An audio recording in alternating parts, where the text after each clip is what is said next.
Баршаңызға сәлем достар. Әдеттегідей бүгінгі шығарылым төс жоруға байланысты болады. Жалпы ислам шариғатында ер адамның қызыл киім киюі дұрыс емес екендігін білеміз.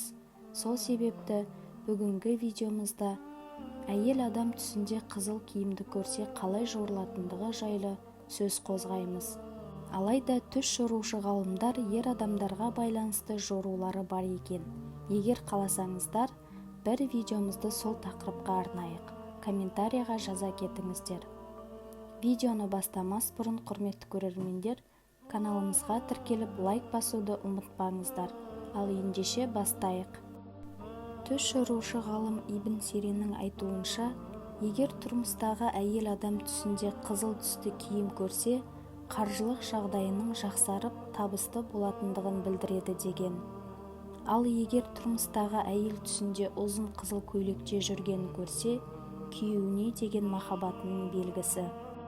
Ал қысқа көйлекте жүрсе, ол әйелдің туысқандарымен ұрысып қалатындығын білдіреді.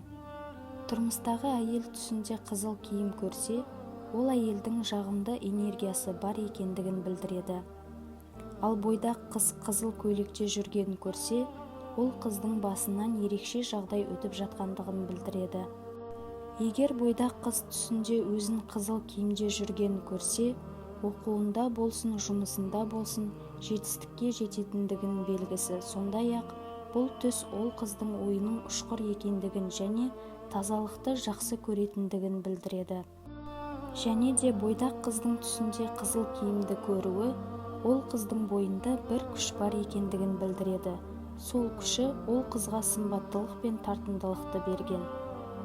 Ал жүкті әйел түсінде қызыл киімде жүргенін көрсе, оған ауыртпашылықтан кейін жеңілдіктің келгенін білдіреді. Сондай-ақ имам Наблусидің түс жоруы бойынша, жүкті әйел түсінде қызыл киім көрсе, қыз босанатындығын білдіреді деп айтқан екен. Достар, осымен түс жоруға арналған шығарылымымыз аяқталды. Егер де біздің видеомыз ұнаған болса, лайк басып комментарий қалдырыңыздар, және де подписаться бөлімін басып қоңырауды басуды ұмытпаңыздар.